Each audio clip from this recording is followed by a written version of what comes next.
Hey Laura, how are you doing today? Hey Jackie, how are you? I'm super good, super good. Um, yeah, I am wondering how you feel about talking about a specific thing. We haven't really talked about this much, you and I don't know that you and I have a ton of experience with this, but recently I was learning a lot about turning grapes into something like usable for down the road, like harvesting them, preserving them, grape juice, raisins, things like that. So, love to talk Okay. about grapes today. It's kind of a Okay. random off subject, at least for us, because we didn't really grow up growing grapes, but I Great. think it'd be fun to dive into that. Is that cool? Okay. Sounds good to me. Okay. All right. So I think just explaining a little bit more of like my thinking behind why I want to talk about grapes today is um, I was actually just recently doing, I didn't tell you this as we were kind of planning this stuff out for today, but I was doing a meditation course actually just recently. There's a free meditation course that teaches you about mindfulness and things. And one of the meditations that they ask you to do is actually, they call it a raisin meditation. And in a nutshell, they just have you take out two raisins and they kind of help you understand the mindfulness process, which is basically like utilizing all of your senses, like your sight, your smells, your sounds, like touching things, your taste, like all of those things in a just a really slow, methodical mindfulness way. Hmm. Mindful way. And so they have you do this with one of the raisins, like you're just exploring it, you're looking at it, you're listening to it. Like it's just a really interesting experience to do with a raisin. And then eventually you kind of put it in your mouth and taste it and like whatever. You're just experiencing it through the senses. And then the second raisin that they had you do is actually more of like, what's your relationship to this raisin? And they take you through a lot of different ideas around like this raisin came from a field and there were probably people that picked this raisin and and then it got dried on probably some cardboard boxes right next to where it got picked, and then it got transported to you on a truck and all the gas that had to get it to you and all this stuff, right? They were walking through this whole process from like field to my table with this grape during the second raisin process.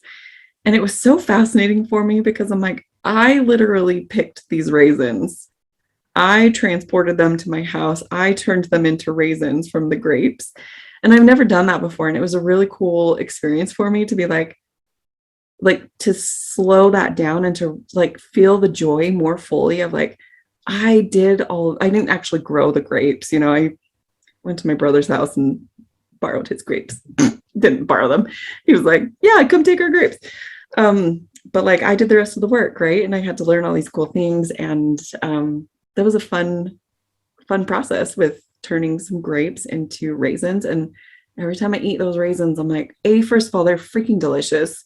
So, like basically what what a raisin is like all of the concentrated sugars from that grape.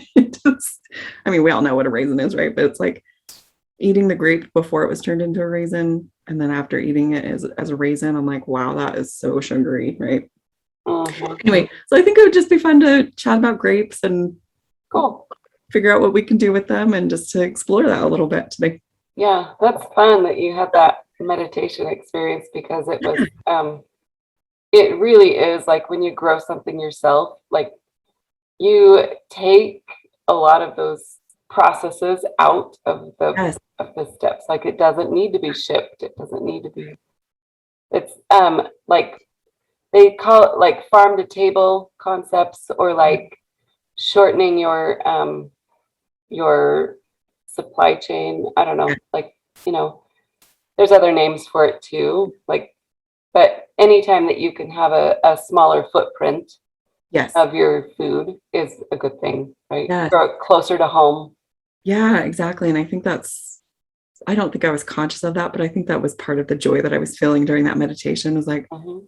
I shortened that whole entire cycle. I didn't mean to, but that's what I did. And it feels really good.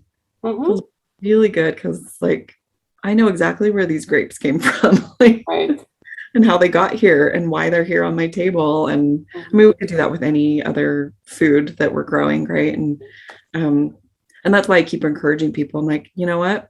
If you like herbs, grow your herbs because that shortens that footprint cycle, or that creates more of a farm to table feel. It's like when we can shorten that gap in between where the food's grown and when it gets to our table, that's one of the principles of self-sufficiency. Right. A couple of years ago, there was a lot of talk about carbon footprint and how much carbon it takes to get food to our table. Meaning if you grow something and ship it in from Ecuador or Brazil, you're using a lot of resources to get it to your table, right? Yep. So a lot of people talked about carbon footprint, and you would find in your store, I don't see it as much anymore, but locally grown tags on the produce and things like that. So that's really cool. Yes, I love that stuff. So I'm putting a plug in for that. Like when you see that kind of food and around, like purchase it from your farmer's market, get produce from your neighbors and yada, yada. That just really helps. All of it helps. It's all about intentionality. So anyway. Yeah. And exactly. Do it when you can, but also don't feel guilty when you can't. So, I mean, just be conscious of it and do it when you can, and buy locally when you can, and shorten that carbon footprint whenever possible. But it's an ideal, and anything with an ideal is going to be, but sometimes you can't, sometimes you have to buy the mango from far away. Oh yeah, for sure. For sure. Yeah. So cool. Yeah. So grapes, I don't have a ton of experience with. I'm kind of like with you. I'm planning to plant some this coming year. You're cool. So I'm hoping to expand like my fruit production this year. So we did plant some fruit trees when we first moved into this house, but a lot of them have died. So we're going to restart that. And I do want to start some grape plants and things like that. So we're going to work on that. I pretty much the experience I have with grapes. I have a neighbor that has some really big grapevines, and there's nothing that says abundance quite like grapes or a fruit tree. I agree with that. I fully agree with that. Yes. Yeah. So fruiting, whenever you have fruit on, like it's all or nothing, and it's a short window and things like that. So yes. So my neighbor had grapevines, and she's like, "Come pick some grapes." And so I went over there and cut a bunch of grapes off and brought them home and made some things with them. Cool.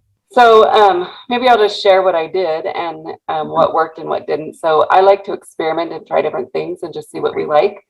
Right. I'd heard of somebody that had taken the grapes themselves and just filled up a canning jar a third or a half of the way full, and then put the rest with water, and then canned them, like did a water bath can. Really? And I was like, well, that sounds so much easier. So I'm going to try it and see if it works.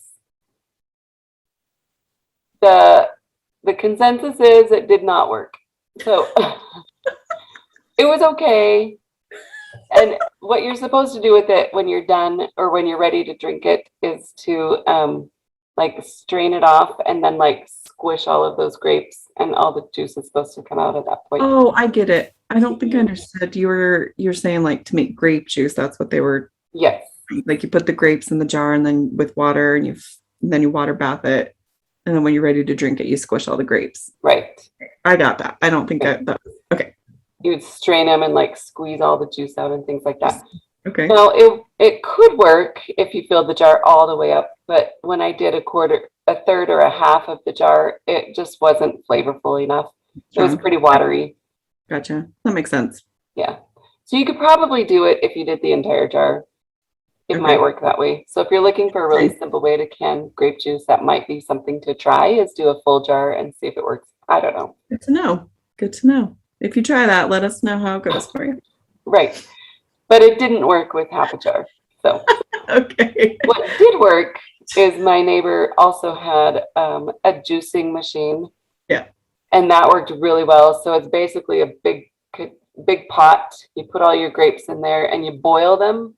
Okay. And then they're going to burst open and all the juice is going to come out. And then there's like this tube. Oh, okay. And you have it like folded over most of the time. And then you unfold it and all the juice comes out, and then you just put that into the jar. You're going to need two people, Okay. someone to hold the jar because you have to have it lower than the pot, and you basically put it in there, and it's like boiling hot juice at this point, so you have to be careful to not like burn Scald. yourself or like let go of the tube and spill it all over the floor. And anyway, so it's kind of a little bit of a situation to do, but that did work really well. Cool. So we did Concord grapes, and we filled our jars with the juice that had been already cooked down, and that worked really, really well. Then once the jars were full, then you just put a lid on, like wipe the tops, put the lid on, and then you water bath that. Okay. Do a water bath canning process on that, and that did work really well. And it's like it's So good. so good, like liquid from the gods, right? So.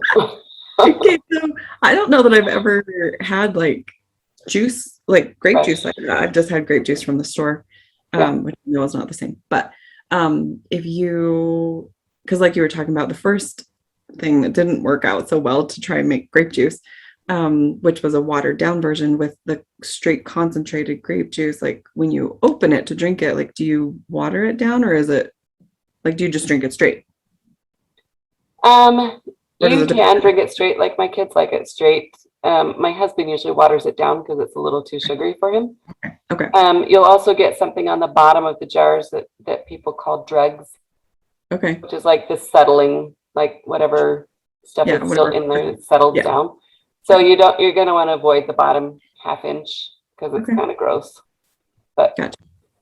Okay, that's good to know. Yeah. Other than that, it's delicious, like super flavorful. It's going to taste quite different than you get at the store. It has a lot more different like nutrient profiles. I don't know, like it's just deeper, richer, fuller, like most homegrown foods are, right? Sure. I think that's what I noticed with my raisins when I made them too. That's probably why they taste so good to me because I'm like, holy cow, these are good. You know? Oh, good. Cool. Do you have anything else? And that's a good reason to grow food yourself because it tastes better. Tastes so good. The cool thing with grapes is, I mean, obviously depending on the grapevine, and usually grapes are vining plants, so they usually grow on fences and things like that. So if you know somebody with grapevines, here's the beautiful thing. Most of the time they're, like Laura said, there is way more than they probably know what to do with. Like with all fruiting things. And most people are like, please take the grapes because there's so much. I don't know what to do with them. And so if you know somebody with grapes, or even if you don't know somebody with grapes, get to know somebody with grapes. And the beautiful thing is you'll have grapes in your house and they're just great. Yeah. And really, did you know that grapes are something that people used to store in like a cold storage room, like a root cellar? I did not, like just straight, just fresh. I did not know that. I don't know how long they store, probably not like 6 months, but they store for a long time. So they're really a good storage food for a period of time. If you think about it, grapes at the store, like they sit in your fridge for a long time and they last for a while. So as long as you don't squish them. Right. I just got a new batch of grapes from a family member like a week ago, and they may have gotten a little squished in transport. And so the squished grapes were not so happy when I was taking care of them this week, but the rest of the grapes were great. Yeah, cool. That's really cool to know. I had no idea. Yeah. Yeah, so they'll last for a couple months in a cold environment. So put them in your garage if you're not ready to process them yet. So wow. That's so cool. One cool little random thing is I was harvesting grapes for the first time, really, like probably about a month and a half ago. I thought that I had to have scissors, and I don't know if this just depends on the type of grape, but as we were pulling off the bunches of grapes, like it was so easy just to use our hands. We just kind of pulled it upwards and backwards off of the grapevine. And then we just put them in a little container to transport them home. So Laura obviously said that she used scissors, but it was really simple just to pop them off and they popped off really easy. So that's a good point. A lot of plants can do that. Like if you pull them in a certain direction, it'll rip the plant rather than, I would guess most grapes are going to work better with scissors cutting them, or like a clipper kind of thing. But that's cool that you could Yeah. cut them off like that. Yeah, it was fun. I didn't know they were offering us scissors, and I'm like, oh, I think it's just anyway. So it worked out just fine. So Nice. Very good. yeah. I did have my neighbor that has the grapevines.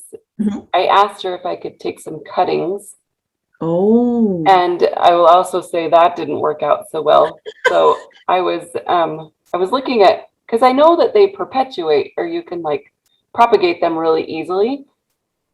So last night I was looking up some information because I'm like, I want to learn how to propagate grapes. I want to learn the right way to do it. can you So, like slow that down and explain what that means to people that may not know what yeah. that means? So propagate just means to make a new plant from an Okay, existing plant. cool. So we do this with, so if you're, like we talked about last time with potatoes, you're going to propagate a potato with a seed potato, right? Or a piece of garlic creates a new plant. Grapevines propagate, so what I was reading is that you can propagate them with seeds, but they don't grow the same. They Oh, don't grow, the seeds don't produce the exact same copy as the parent plant. It's going to interesting. create a different type of plant, which is fun if that's what you're going for. But usually grapes are propagated with cuttings from the vines. Okay. So that's interesting to know. So they use them in like they clone the plant, basically. You're going to take a piece of the plant and it's going to grow new roots, new leaves, and create an entirely new carbon copy plant. That is so cool. What a cool detail that like that's how you grow grapes, but when you grow it from a seed, it grows a different plant. That is so fascinating. Mm-hmm. So fascinating. Yeah. All And right. there's a lot of plants that are that way. Most plants that grow from seed. Cool. Anyway, we'll get into I that know. in a seed saving thing. But anyway, so to propagate a, a grape plant, you're going to take a cutting from the vine. Okay. So what I think my mistake that I did with my neighbors is that I took the cuttings when the plant was still growing. Oh, So apparently, from what I was reading last night, because I really wanted to learn this, the best way to propagate a grape plant is to do it when the plant is in its dormant state. So after oh, it's died really? back. So that's what they call a hardwood cutting. Okay. They said you can also do what's called a softwood cutting when it's growing in its growing state. But I did it in the fall, and I think the plant is just like going back into dormancy at that point. So apparently the best way to take a softwood cutting in the growth state is in the spring Interesting. to early summer. Okay. Fall is not the right time to do grape propagation. So That's I think so that was weird. my mistake. Okay. Because my brain would also say in the fall to do that, but that's just what my brain says. That doesn't mean that's the right thing. That's Mhm. so interesting. Yeah. So what they say to do is if once the plant has gone back into dormancy, which means all the leaves have fallen off, and you Okay. just have twigs Yep. everywhere, that's the time to prune. And apparently when you're pruning, cutting back all those plants and everything, that's all of those prunings can create new plants. So they basically say all of those canes that you cut off Yeah. or take off the plant, or if you're like trimming back certain parts. And I don't know about pruning grapes. You'll have to look that up on your own. But all of those cuttings can be hardwood cuttings. And basically, the guy was showing like you just keep them. You just like bundle them all up, and you just keep them like this. And he like sticks the bottoms down in some dirt, like potting soil, just all winter long. Wow. And then in the spring, you can plant them in the ground, and then they'll create roots. And then as long as they have what's called a node, which is just like the little like leafing where the leaves come out. Mhm. As long as you have a couple nodes on there, then it's going to leaf out and create. Wow. Anyway, Wow. yeah. So anyway, there were some tricks and some nuances on propagating grapes, but apparently if you grow grapes, you can create a lot of new plants pretty quickly with your cuttings. So See, and the whole time you were talking about that, I'm like, geez, like as you started off this whole conversation, like the abundance thing, right? It's right. like, holy crap, like from start to finish, like talk about abundance. I mean, just look at like a bunch of grapes. There's like 1,000, not really. There's like 20 or 30 little, Yeah. grapes on the thing. And that's Mhm. that's really cool that it can reproduce so abundantly, even in that Right. manner. So that's really neat. Right. And really, you can create a lot to share with people. Yeah, that exactly. Yeah, nature is very abundant, and that's why I think it's really cool. There's nothing that speaks abundance like fruit, like I said earlier, right? Like, I agree. So beautiful. So cool. Cool. Anything else that you want to that's share? really all my experience has been, so that's all I have to share, really. But I think grapes are awesome. I'm planning to plant some this year, and we'll see how that goes. And Love it. we'd love to hear your experience too. If you're growing Yeah, grapes, if you've grown them in the past, if you have any experiences to share with us, we'd love to hear about those. Join us in our Facebook group. We love to have chats in there about the various topics. So share what you're learning and what's going on for you. absolutely. Want to share one tiny little thing before we end really quick. One cool thing that I learned as I was turning my grapes into raisins is I think there's multiple ways that you can make raisins, right? Like you can put your grapes on a cookie sheet and put them in the sun and let them just like naturally dehydrate, but it's basically dehydration process. I think in the field, like I mentioned in that meditation, like I think often they cut the grape bunches off and then put them on a cardboard thing just right next to where they've harvested them, just on the ground so that they can kind of dehydrate. But when I got my grapes and I was like, I want to make some raisins out of these friends, I also freeze dried some, and that it was an okay process. Don't really recommend it because apparently the freeze drying process, you have to cut every single grape in half. Not recommended when you have hundreds and hundreds of grapes. So, but you're welcome to. They were fine and they're fun little freeze dried tasty treats. But a dehydrator is really cool. So one cool thing that I learned as I was making grapes that I did not know, and this is really sorry, when I was making raisins, yeah, I keep saying those two words backwards. When I was making my raisins, is the one most important thing to do this, to make the raisins, is you have to, like, basically you have to flash boil your grapes in some really hot water, some boiling water. They call it, it's a process called checking is what they call it. And so you just get a pot of boiling water. You have to destem your grapes from the thing, wash them, make sure that they don't have any weird things on them. And then you just pop them in the hot boiling water for a minute or two. And the cool thing is, like, they drop to the bottom of the pot when you first put them in. And then when they're done, they actually float to the top, which was really cool. So then you just pull them off with a spoon. And then I just pop them onto my dehydrating trays. But I did a quick little experiment because I was like, it can't be that big of a difference. So, because I was like, I'm not doing that. That's so weird. So we did a whole tray where we didn't check the grapes or boil them in this way. And then we did 2 trays where we did actually boil them. And trust me, boil your grapes before you turn them into raisins. Like, it took my dehydrator like 7 days to totally dehydrate the non-boiled grapes, but it was only like a day and a half or 2 day process for the boiled grapes. So just a little process, but that's a really natural way to turn to long-term harvest your grape storage, or your grape harvest. That's what I meant to say. Awesome. So yeah, fun little detail for you. Very cool. Thank you for sharing that. Yeah, and yeah. So turning your grapes into raisins, juice, or jelly would be really good sources of it. I know a lot of people turn it into wine or other things like that, but we don't really do that because of our religious beliefs. But yeah, those are things you can do with grapes. There's seedless and non-seedless. We didn't really talk about that, but keep that in mind. So, yeah, very good. So fun. Let us know what your experience is with grapes, or if you guys want to try it, or if you have I don't know, whatever you guys know. Share with us your knowledge and details. We'd love to hear from you guys too. Okay. See you next time. All right. See you. Bye. Bye.